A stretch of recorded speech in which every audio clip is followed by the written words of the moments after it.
Back to it we go for the Cadiz BMW Car Club of Cape Town Race Series, race number 2. We've completed the lunchtime period and we're going to go back to racing. We had 1 or 2 cars drop off in race number 1. The likes of Henny van Sail and Hermanus Haysalman. They will manage to get back onto the grid, so they start at the back of the pack. But it was Neandertoy in the E36 328i with the beautiful throttles, Van Volskink in that turbocharged S54 in the E46 M3, just behind Seth Griffin-Wintle. With the Maxim battery sponsorship. Maxim, a huge battery corporation, especially here in South Africa. And good to see them being a part of the Griffin-Wintle and Steve's Auto Clinic team. In fact, the owner of Maxim Batteries is the gent that was up here with us You're right.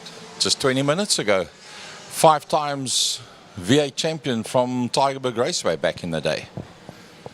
It's always nice having, you know, the higher ups, so to speak, the owners and the CEOs and everyone involved in specific companies, like we have Clint Ridden up every now and again from Lime Properties, the Power Series sponsor. It's always nice to hear what new innovations they've brought to their business, what new things they plan to sponsor.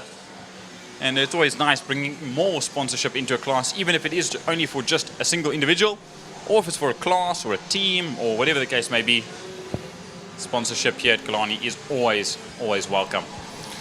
Well, a big thanks to Castrol, Porsche Club Cape Town, Blockcoin, and Lime Property Management in conjunction with Smile 90.4 FM, and then all our class sponsors, Thermofires, API Property, Lauder, Pro Oil, Warwick Wealth, all of these people, Pirelli, Peugeot Trustees, Caltron, all of these people, the people that make it possible for us to have the racing that we have with those double waved yellows as they come out into the front main. And it's time to go racing. Jordan Hoom, take them down to turn number 1. The 5 red lights went out and we're down into Blockcoin corner turn 1. Neandertoy had the utmost resilience to lead from start to finish in race number 1.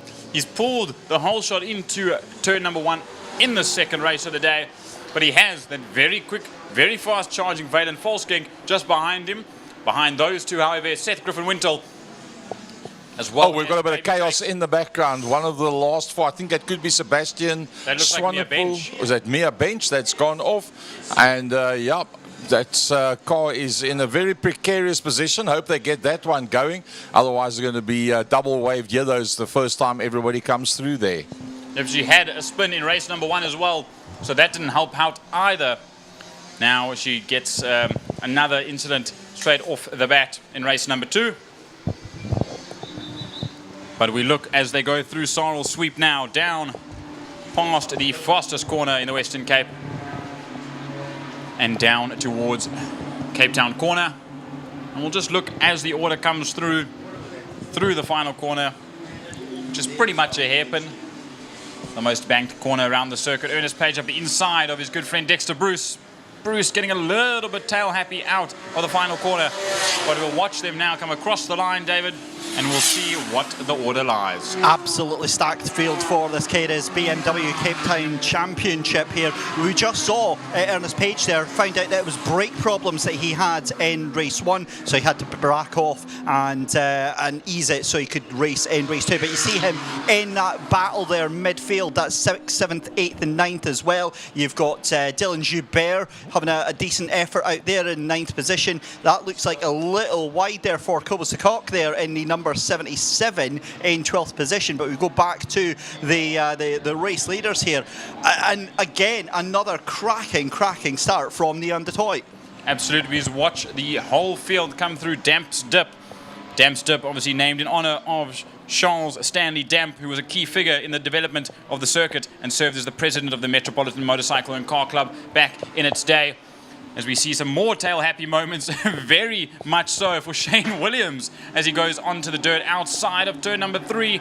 But through 4 now, Sebastian Swanepoel also going very wide outside of turn number 4, Sorrel Sweep, but down into Cape Town corner once again as we see Seth Griffin-Wintle, who currently sits 3 seconds behind the front 2 in that 3rd spot, but he is pulling away from Baby Jakes. And what a battle we've got, as about 6 cars there in that Class D battle.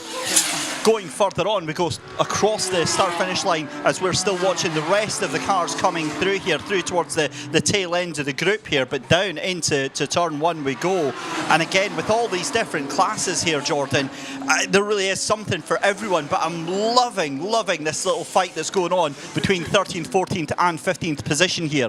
But now we watch going into turn 2, and we just missed it. It was Neandertoy and Valen Volskink that now go down into Damp's Dip.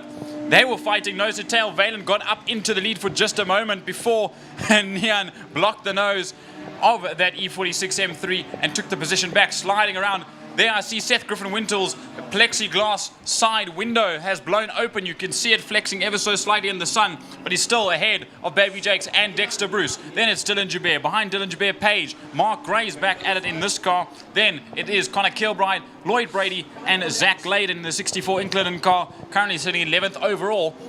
As we watch them go down through as someone's off, and that looks like Zach Layden. Oh, that's going to be a big one into the barrier at 4, and you saw that accident. Actually, I lie.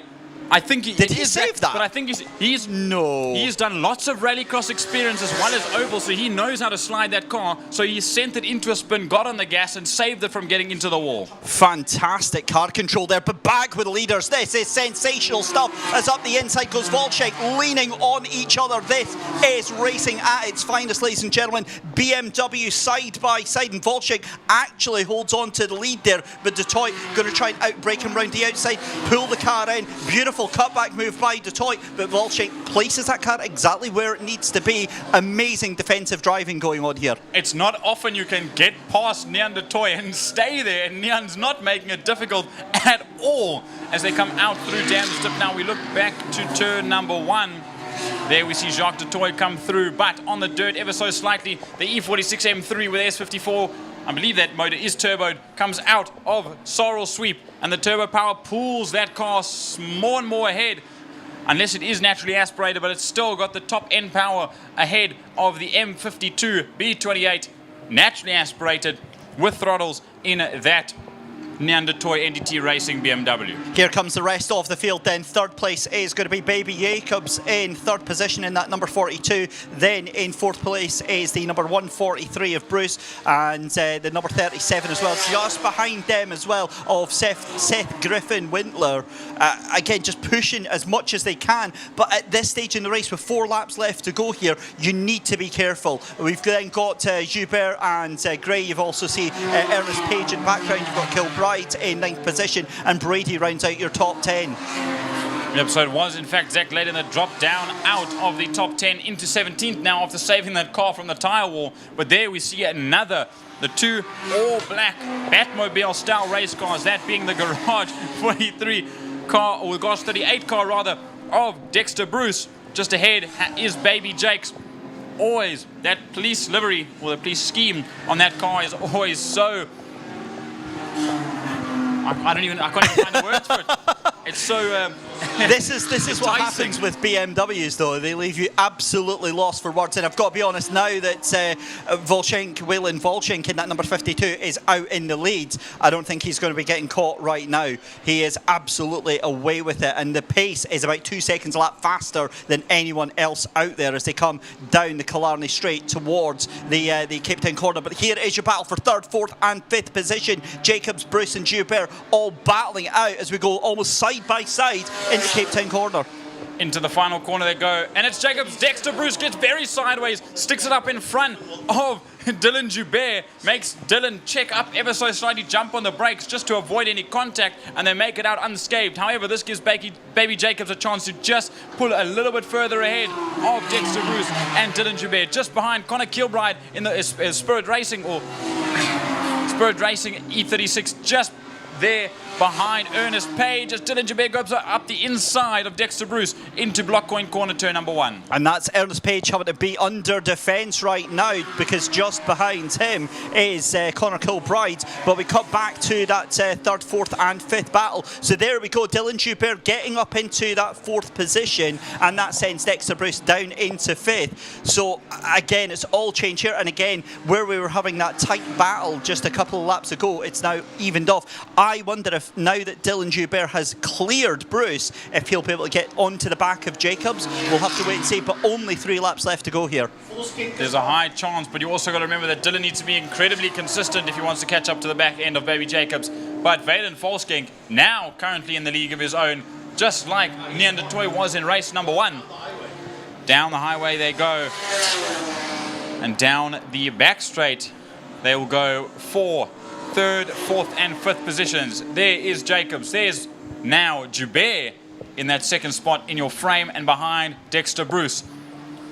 So it's black and blue and black, and then the 2 white cars of Ernest Page and Conor Kilbride just behind them will be Mark Gray, also just at the tail end of the Class D class. But Conor Kilbride is going to try and make a move as soon as possible with now 2 laps left to go. Yeah, here we go then. Back to turn 1. As you see, Page taking that defensive line into turn 1, hooks the car on the inside. He'll get the run out and hold on to that position, but it does leave him very, very vulnerable on the entrance to 2. We do just quickly see Jacobs, Joubert and Bruce in the background there. There is Joubert now. He has been released from Page. He is going to chase down down to Baby Jacobs in that third position here. So I think it's going to be a marked man in that number 42 car, but I think there's too little time left to go here. But again, you see just in the background, that was P6 and P7 as well. And as we said, I mean, our race leader, Waylon Volshank, is absolutely in a different postcode by now. Here is 6th and 7th. Then behind that is the number 8 of Gray, and then it's going to be Brady as well. Now look at Ernest Page just putting ever so slightly ahead of Conor Kilbride, but you know, the slipstream down the back straight with all that speed through Sarnwell Sweep turn number 4. If you can carry the speed and you can get up behind a car, your slipstream is inevitable. And up the inside, around the outside, Conor Kilbride went, but it was enough. He'll try and duck down ever so slightly, but he loses a little bit of ground to Page as they exit Cape Town corner. Yeah, that was great, again, defensive driving there. The problem with that is that looked on paper, that looked to be a better move for Conor Kilbride, but it was just, unfortunately, it's a double apex corner, so he just isn't going to make it. But at this point, he's a sitting duck. We can see how much time per lap that car is losing out, and Conor Kilbride, frustration going to be a big thing now, because we're on the final lap of this Cadiz BMW CCCT race. Yep, as we look for our leader going through and out of Sarnwell Sweep turn number 4. Here he comes towards us down the Kalani back straight. He's got Jacques Prince at the tail end of the field, as well as Hermanus Haysalman in their 330, the 330i E46 coming into play now as they go into Cape Town corner for the final time. Commanding lead here for Waylon Volshank going through that final corner here, and Volshank, easy work obviously for lap traffic, but out of the final corner underneath the city of Cape Town Bridge, and it's going to be a race win then for Waylon Volshank. Takes the checkered flag. It's going to be Neon Dutoit across the line in second position, who drove the absolute wheels off of that car. Absolutely, and after race 1 he knew what that car was capable of. He knows generally what that car was capable of. Doing absolutely incredible times, a 19.576 for Valen Volsking by the end of that race. Now look how the gap has opened up for the top 5. As here comes Baby Jacobs after a turn back from being away from racing ever so slightly midway through last year.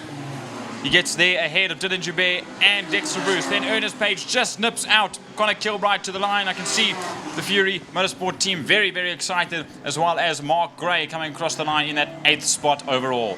Fantastic race there. So here we go, still further down. This is going to be the battle for P8 and P9. So Gray and Brady come across the line just now, and then we go down. That was actually, 10th and 11th. That was 12th, 13th, 14th. That's Michaels. Swanepoel in 13th, and finishing in P14 as well. Brilliant stuff in that 3-car battle. We also wait for now Zach later on that recovery drive. He dropped down to 17th. Has managed to pick himself back up to 15th after backing it in and getting it out of turn 4, with Jacques Dutoit also coming across the line in 16th and 6th in Class E.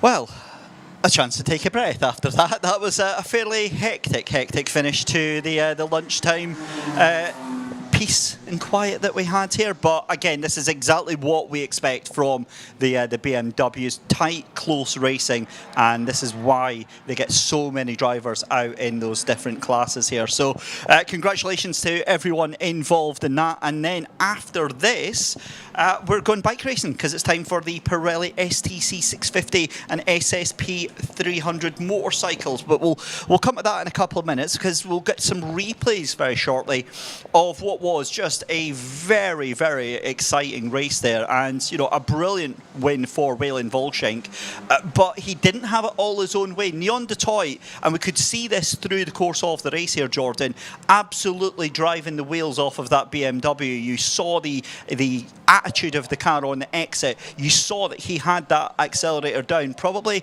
half a second before anybody else would have had the confidence to absolutely go for it, as we see some of the replays. So again, with Neon taking the lead there, we see in the background that was just all by themselves, just a spin, and it's so easy to do. Again, impatience, keen to get back on the throttle, and the weight transfer doesn't happen. How they saved this, Jordan, talk me through this. So this is Zach Layden, included in number 64, also run there by Chase Herald Racing, and he just backs it in ever so slightly, spins the car around. I'm assuming he just tried to rotate it not to go tail end into the wall, but he managed to get out of it. This is Neon Detroit and Waylon Volshank leaving just the right amount of room. There might be a little bit of a kiss there on the fender each, and maybe some exchanging of rubber between the side sills, but they get out.